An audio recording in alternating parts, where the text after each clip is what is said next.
Many thanks for staying tuned. It's still the conversation here on Lagos Television. Last week, Friday, December 26th, Nigerians woke up to the news that there had been a joint military airstrike on terrorist enclave in Nigeria. And of course, while so many people still cannot wrap their heads around why this is happening at such a time like this, others are concerned as to why this happened in Sokoto State. But of course, many are saying if this is the help Nigeria really needs for issues around insecurity to be nipped in the bud, then it's probably the right way to go. Well, that conversation this morning is centered around the U.S.-Nigeria joint military strike on terrorists. We have two guests in the studio this morning, and together we'll be taking a look at this important topic. Joining us this morning is Darlington Umoru. He is a global security analyst. Thank you, High Chief, for being here on the program. Always a pleasure being here. All right, okay, and we also have journalist and a friend of the house, Adewale Adeoye. Thank you for being here on the program. Thank you very much for having me. Right, let me start with you, High Chief, because of course you are a security expert, and looking at what we saw last week, I mean, just a quick backtrack as to when we all heard U.S. President Donald Trump say there was going to be military action in Nigeria because of alleged Christian genocide going on in some part of Nigeria. And afterwards, there was a visit by Nigeria to the United States led by the NSA and Ambassador Togar. And after that meeting, we did hear that they had come to an agreement to work jointly, of course, to combat issues around terrorism in Nigeria. But of course, December 25th to 26th, we heard that there was, an airstrike in Sokoto State. And the question a lot of people asked was, why Sokoto State? Because again, for some reason, Sokoto had been silent in one of the most prominent states that issues around insecurity had been thriving. And then maybe an answer to that would that be, definitely there was intelligence that could have led to that place. Please take us through, in your own opinion, what happened on the 25th to 26th. Why Sokoto State, you asked? I did mention at the time on this table that between Sokoto and Katsina, there's a deadly route. It's a shorter distance. And I told you of a personal experience when we went to train security agents and some military under the Presidential Committee on Small Arms and Light Weapons. And I did say that that route was not possible. It was not possible because it was the enclave of terrorists and bandits. Okay. Openly, they display their equipment. Openly, they display their equipment. It's a dead corridor. And so, what has happened further buttress what I did say here, what I had revealed on Lagos television earlier. Sokoto State, yes. Some of you would have expected that why not Zamfara? Why not Kaduna first? Well, these are things we may not need to talk about on television openly for security reasons. But the truth is that particular area, according to military intel, houses some elements of ISIS. Okay. And don't forget that the ISIS we have here, they work strictly with ISWAP. Right. And so, if that place was not just a passage and there was an enclave where they begin their arrangements and move to some other parts. I had also said here that some of these terrorists are nomads. They are like nomads. Right, they move from place. They move from one place to another. And that if you gather your intelligence, your intel, to show that, for instance, they are in a particular location, they also have their intel gathering department that will also tell them when to move right, and when not to move. Okay. And so, but all of this that happened as a result of strategic intelligence, right, that was gathered and put to place, and then they were sure that at that material time they were on that location, okay, and then they needed to hit from the Gulf of Guinea. Right. Okay. Hi, Chief. Okay, go ahead. Please land on your point before. From the Gulf of Guinea. And then, like you rightly asked, why Sokoto? Many are saying, why did they begin from Sokoto? And again, I said, it's a strategic intel that inform or instruct where they begin from and how they go. Okay. I can tell you authoritatively that right now there's surveillance on Sambisa. Now, all of this is happening because they are also trying to guard against an experience America has had as at when the Chibok girls were taken, if you remember. Now then they came and were sharing intel alone with our military. And then they agreed at a point in time, having carried out surveillance, gathered intel, and discovered where Boko Haram, then there was no ISWAP, as at that time, Boko Haram were located. They agreed to gas up that area and then take them out as they come out. But to their chagrin, as at when they now went, they discovered that the Boko Haram members who were even outside were wearing gas masks. So they knew. So that deflated that arrangement and that intel. Right.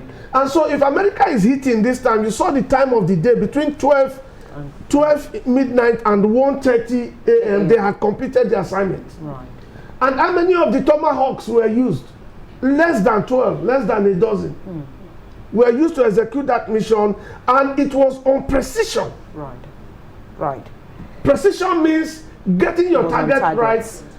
There's rumor now that Bello Toji suffered, but it's not been officially confirmed. Bello Toji and two other SWAP members. No, they are bandits in Zamfara were also amongst those that were affected by that strike.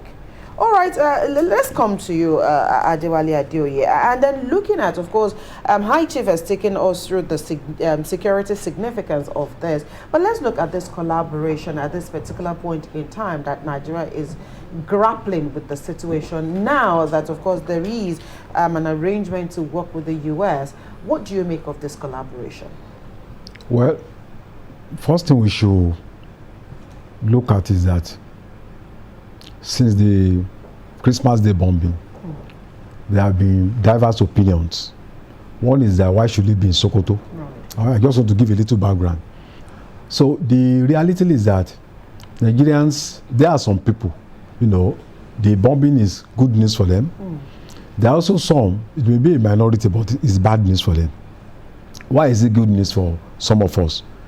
Those who are victims of terror, those who want stability and peace to reign in Nigeria, those who also realize that terrorism is not good, it stunts socio-economic development. But for those who benefit from this terror, there are different types of people. People who believe that we need this terrorism to grow in order to justify the weakness of the government. So they are coming out for political reasons. Then we also have ideologues who support terrorism, who are profiting, from the rage of terror. We also have those who supply them arms, tactically, who also feel that, look, what the US wants to do is not good for them. And the argument is that, look, some also say, oh, they are coming to defend Christians. But I don't think that argument holds water. Right. If you have a community where we have Christians, Muslims, and traditional religious worshippers, and armed robbers are attacking them. And the people who are Christian leaders say, okay, we are coming to defend our own Christian brother. You should know that strategically, it is also going to be of benefit to you. Because by the time they kill those armed robbers, it means that there will be peace in that community and all of you will live in peace.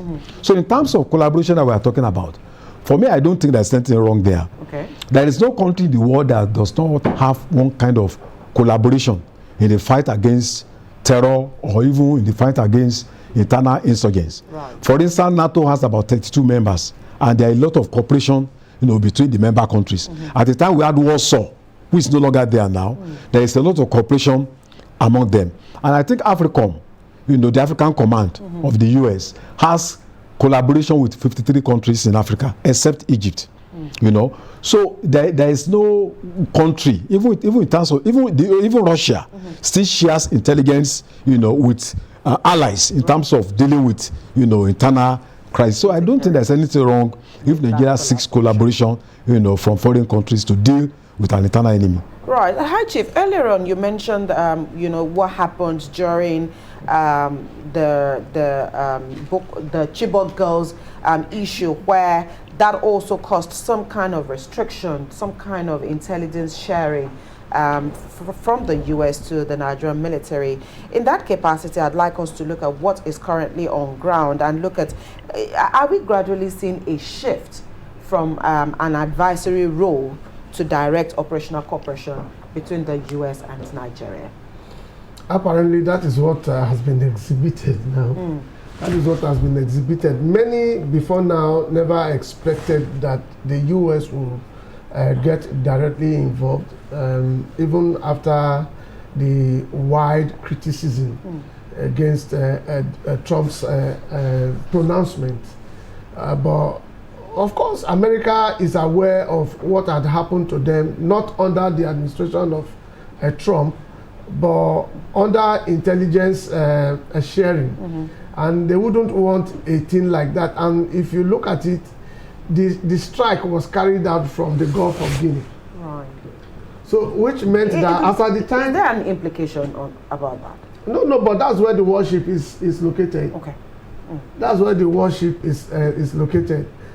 Oh God, I had wanted to say something. Sorry, I took your thoughts away. Now, many had thought that America will merely come to, after the hula baloo, all the noise and all of that, the agreement was maybe share intelligence with the Nigerian military and allow them. But I'll tell you this: I am one Nigerian who has been able to say that at a point in time we needed military contractors. But when I said that on a particular television station, not on this station. Somebody said what I was saying was like telling the world that our military were not good enough or were not strong enough, to take on the bandit. They forgot that there are political implications in what these persons are suffering. Okay. Now, like America had come now, the issue of these are our brothers. Like definitely a Gumi will always say, let's deal with them perhaps with the carrot and stick approach. Okay. It's not there now. Okay? Now the first thing to be ensured is that there will not be casualties. Civilian casualties. Now beyond that, if you observe, this strike would have taken place before now. But they ensured that some places were cleared. Okay. The children who were taken, they also ensured that they were removed. They had come back. And so, but there's no time we will not have civilian casualties by the time we begin to go about the other parts of the country. Okay. For instance, in Sambisa Forest now, there's no way you can actually confirm if the terrorists are not holding some persons hostage. Ransom, hostage already, right. So now if they are striking those locations, apparently, but what will be ensured is that such casualties will be on the very minimal level. Okay. You saw what happened in Sokoto, had effect in Kwara, the shells, okay, and some part of Zamfara as well. So there's no way we would not have, but they always want to ensure that such casualties are very, very minimal. But they have started from Sokoto. Even if we have idea, we will not want to see them on television. The way they are moving, and from where. But I think this is the best thing that can happen to this country at this point in time. Right. I wouldn't want to mention the name. It's a highly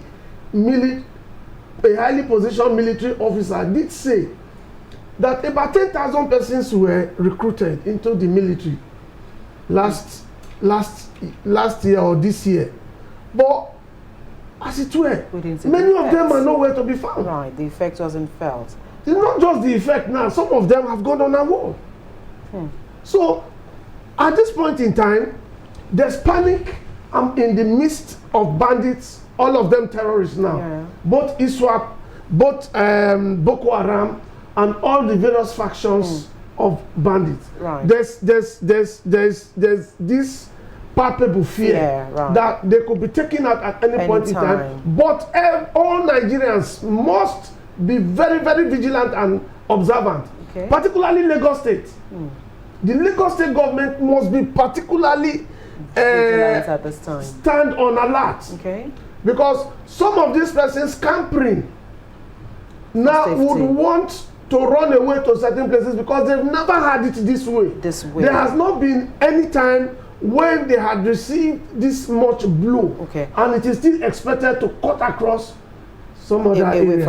I'd like to take it from where he stopped and coming to you. That was what I wanted to ask earlier, that definitely when you hit people, they also will want to have a plan B and want to think of the next way out. He said now that there's the possibility that while scampering for safety, other places can then be their hideout and they can begin to look at other places. So, in your own opinion, the terrorists, yes, palpable fear on their own side as well. But what do we expect going forward from this particular strike, and how is it able to make other places vulnerable?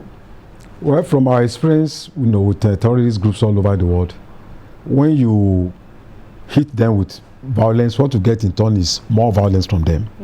They will seek revenge by focusing on vulnerable groups, vulnerable communities, and even some of them may like to fortify some of their cells, outside Sokoto State in order to draw the attention of the Americans. And I think we are already seeing a large movement of armed groups from Sokoto State. Just yesterday, the local government chairman of Goa West in Benue State, and also at Datu local government, said, he saw large number of armed men moving all the way from Sokoto down south. And I think that we should not forget that Sokoto to Lagos might look very far, but it's just 734 kilometers. In 16 hours from Sokoto, you can get to Lagos. And I also think that because Lagos is an industrial area, and there are also American assets here, Western assets here, it should be expected that these terrorists want to fight back, they want to create more instability by targeting, and it's also not impossible that they have sleeping cells, across the south that may be reactivated because of what has happened in Sokoto State. And we also know that the US may not stop what it's doing, and it does not need to come to Nigeria to strike terrorist cells.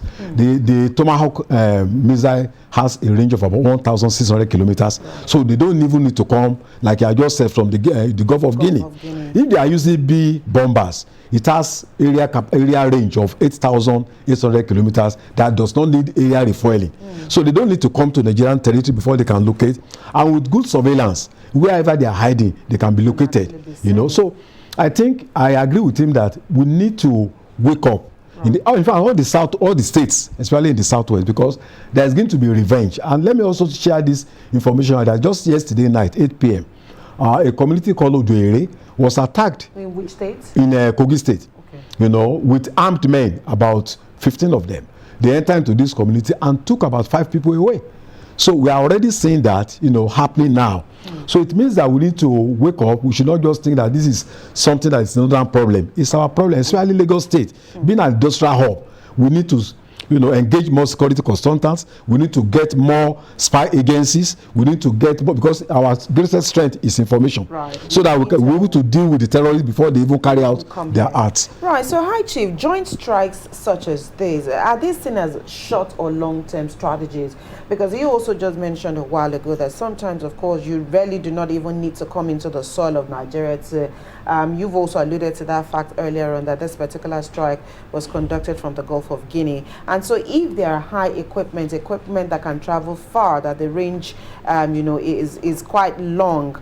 So such strikes, should we expect that they are short-term, or we might just be ready for a long-term strategy here? There's no way to be a short-term project because for once America has an agreement with you and they begin, they are highly intelligent when it comes to war, and so they know what it takes, and so they remain up until they are sure.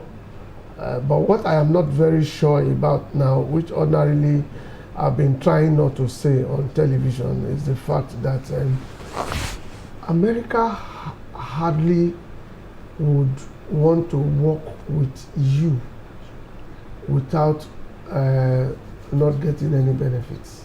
But what is the benefit at this point in time? Is it the cry of Christians to say they are the target of all of this war? Or the other agreements that we do not know? Well, I have not said that. I wanted to stop at that other point. You raised a valid point. You probably would have helped me conclude. You probably would have been the best person to know anyway if there was any fringe benefit here. But in all of this, when you're dealing with terrorists, if you want to adopt the short-term approach, you will fail. Okay. Because sometimes when you start, they want to see your strength, and they know when America is involved, they are a superpower. Yeah. And they know that they might not even lose one American soldier in all of this, in achieving what they want to achieve. Yes. I have said this here, severally, that modern war are fought with technology. There's what you call combat UAVs. With combat, most wars now are fought with either long-range missiles or the combat UAVs, where you will hardly have casualty except when it comes to clearance. Okay. Like after the bombardment of a section of Sokoto, the military, the ground troops, artillery are supposed to go for clearance so that those remaining can be taken out. But otherwise, in this instance, I have not seen any report. I didn't go there. Okay. But I've not seen any report that talked about clearance, the artillery now, those on ground. So, but they have different methodologies of approaching wars such as this. And like I said, they are not the kind of thing we want to discuss on television or radio, because the enemies are also listening and are also watching. But all I know is that the coming of America at this time is strategic. It is good for the Nigerian military. It is good for all Nigerians, irrespective. Mr. President had said that this time it is not about religion, it is not about tribe.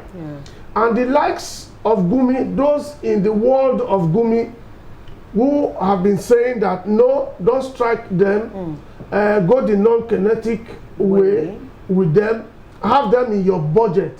I do not know how that would have helped. And then we are seeing that they are multiplying by the day. They are multiplying in equipment. They are multiplying in human resources. They are recruiting and paying salaries. They are conscripting people also into all of this. And then you see them brandishing and sending messages openly. Now, you recall what happened in Katsina, where even the Katsina people had declared war, haven't gone the non-kinetic way and was not working for them. Some of their relations were taken because they know themselves. What did they do in return? They gathered and went to also take the relations of some of the kidnappers and say, okay, You have ours, we have yours. At the end of the day, how was the war won? They had to release their own, even gave them money, 30,000, according to report. To say, okay, you could take this and go, please release our people. People are adopting different approaches on how to, conquer. This war must come to an end. Right. But now that America has come, is the biggest blessing Nigeria will ever not forget in a hurry. Right. Mr. Adeoye, because we do know that this war is also one that is not peculiar to us here, especially looking at the IS and the ISWAP link. It is not just a Nigeria-based terrorist organization.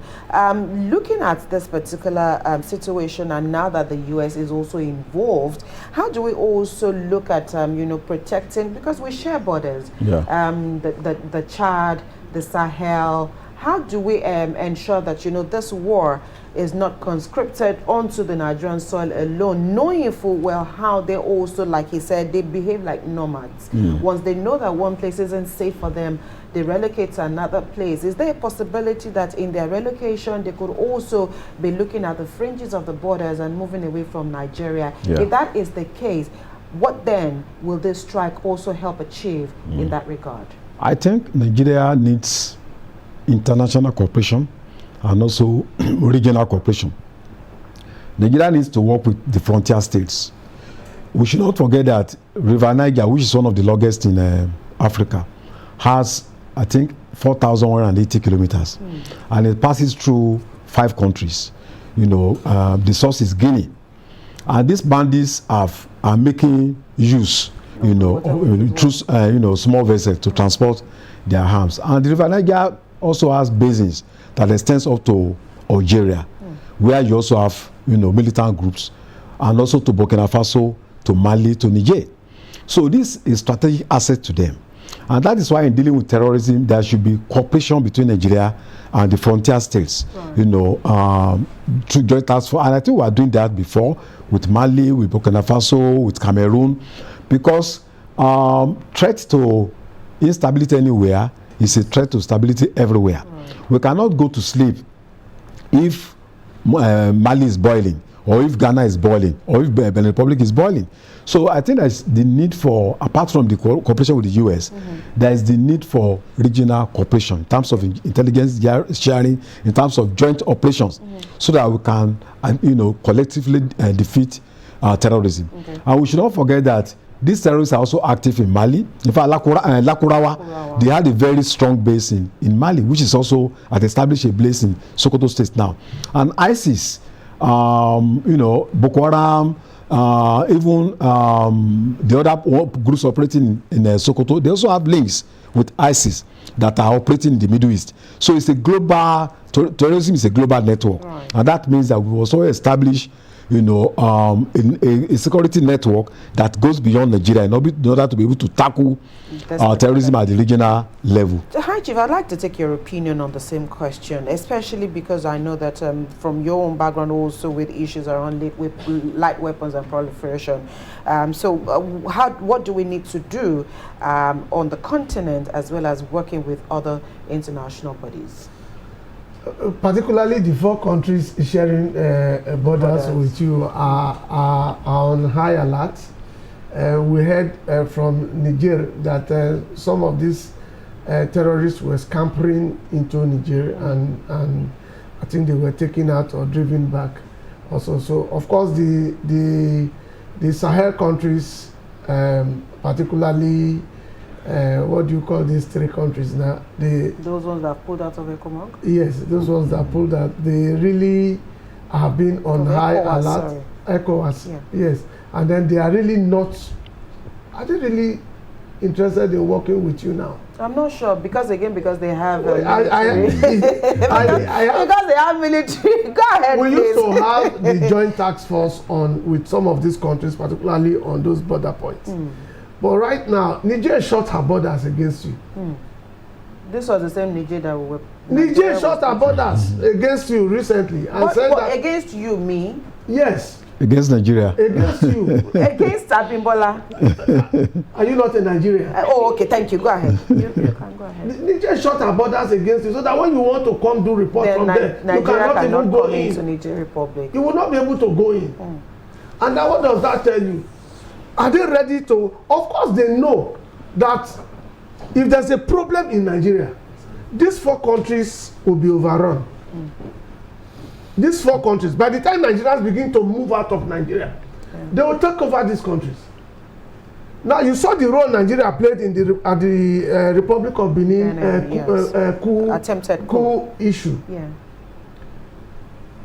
The likes of Burkina Faso were not happy because the trend they are building along that corridor is to have what they have sustained. And then Nigeria punctuated it.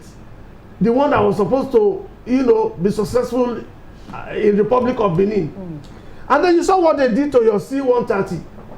Hi, Chief, I don't like how you're saying yo. I'm sorry. And I'm even facing you. Exactly. So it feels like... No, you're wearing green. It feels like you're wearing green. It feels like you're talking to me. Oh, okay. Because you're wearing green. Hi, Chief, go ahead. All right. Now, you saw what they did to you in Burkina Faso. Nigeria had to... It's a slap on us. That Burkina Faso can seize your crew and seize your military aircraft. I won't explain to them. They were particularly not happy, not with the crew members, but because of what the Nigerian army, military had done in Republic of Benin. Right. Now bring it back. If America does not have any agreement with them, America cannot strike on precision on their territory. Right, because again, that's territorial issues as well. Right. No, when it comes to issues like this, sometimes they don't look at territorial matters. But the truth is, you must have an agreement with America. Except, you remember when Iraq took over Kuwait in the days of Saddam Hussein. What did they do? Because of something particularly, they were interested and invaded and took over that other side. Should we say it completely? I mean, I've left you on that. Okay, all right. You have left me now. But bringing it back here, what we expect to see was what Niger immediately reported to say that they saw terrorists campering into trying to get into Niger. Country, right. All of these 4 countries where we share borders with will be the ones to suffer it. So they are aware that now that America has come, that there are possibilities like this. Right. So those Sahel states now particularly would want to be on high alert to ensuring that these people do not infiltrate into their to own multiply what they are already suffering, because that is the expectation. Whether you like it or not, all of these terrorists that will be taken out, many of them will want to run away. And they want to run out of this country. And if you look at where they operate, many of them operate in areas where that are close to the border points. Right, so they can always the unmanned border points, so that they will be able to move out and move in at will. But at the moment, like he said, what we Nigeria needs is overlook the conflict that has happened between these Sahel states and ECOWAS. And then be particular about their own country, even though we are the head of ECOWAS. Right. Be particular about what is happening in Nigeria. And the shameful thing is that there was an issue in Republic of Benin. Nigeria went. We have had this issue over time. None of the countries came to assist us. Big brother, my foot. Big brother that has made you kill your own people, waste your resources. And at the end of the day, what do you get? The role you played in South Africa, how did you benefit? The benefit you got from South Africa is xenophobia. Yeah, that's what we're getting now. No, that's what you got. We're still getting it. You are still getting it now. Yes. And then so, what is the need? What is the issue? As we wrap up this conversation this morning, let me start with you, Mr. Adeoye. What will be the takeaway for our military in this takeaway and this collaboration? Because at some point in time, the U.S. Army will leave. But then how will this help strengthen our own capacity? Talking about the Nigerian military. Well, we need to develop our own long-term strategic plan in terms of fighting insurgency, in terms of fighting terrorism, and also in terms of developing home-based equipment. The Tomahawk we are talking about, the B-52, is a long-term plan since 1970 when Carter was the president. There was a strategic plan about, okay, what happens if there is war in, in places like Middle East, what are we going to do? So I think we need a short and long-term plan. Our military needs a short and long-term plan in terms of redeveloping our defense institution so that we'll be able to produce a lot of gadgets at home, a lot of equipment, a lot of training that will be able to stand on our own at least for a very long time, because it's not every time that outsiders will be there for you to help you. Yeah. You must be able to build your own capacity. We started with countries like Brazil, building defense industry. What has happened to the defense industry in Kaduna? Do we have any strategic plan in terms of manufacturing drones, in terms of thinking of how about to deal with challenges in the next 20, 30 years? So we should not hope that every time we have problems, then we'll be looking up to America. We have a country of about 200 million people. We are contemporaries of countries like India, Brazil. Go and look at what is happening in this country, even Pakistan. So I think we should sit down and have a strategic plan for the future in terms of regional defense and also in terms of ability to deal decisively with terrorism. And it's not just a military plan. Right. We need an economic plan. If we are not ready to fight corruption, if we are not ready to fight unemployment, if we are not ready to fight 18.3 million out of school children in the north, then we are not ready to deal with terrorism, because these are breeding grounds for terror and violence. So our government must have an economic route plan and also a military route plan. Deal with unemployment so that we can have a stable country, and then address inequality, distribution of wealth. When you have too many people on the streets, there's no way you can sleep with your eyes closed. Right. Hi, Chief. Before we go, when joint actions like this do occur, I know as an aside earlier, you did say that there was the possibility that the U.S. would definitely ask for something in return, even though we do not know what it is at the moment. But are there accountability mechanisms in such collaborations? To who? I'm just asking. So the country you're helping, there are none. A war is a war. I didn't say. You just smiled. I didn't say anything. But one thing I want to say, to buttress his own response, is the fact that by the time America will be leaving, which is not soon, they won't be leaving you without strategic training. We are aware that even when this guerrilla warfare started, the Nigerian military was not used to it. It took us unawares, it took us by surprise. Even at the Nigerian Defense Academy now, they have a special program, to cover for that, as officers are being chunked out. The military will also be training your military as they work together. They will be trained, to say this is how to handle this. This is what you are supposed to do. Of course, we do not have the kind of equipment that America can boast of. America is also being economical when it comes to selling equipment to Nigeria. Right now, we are thinking of buying some combat helicopters from America, which will also take some time. And then we are also trying to get some equipment from one other European, Turkey. Yeah. Turkey specifically.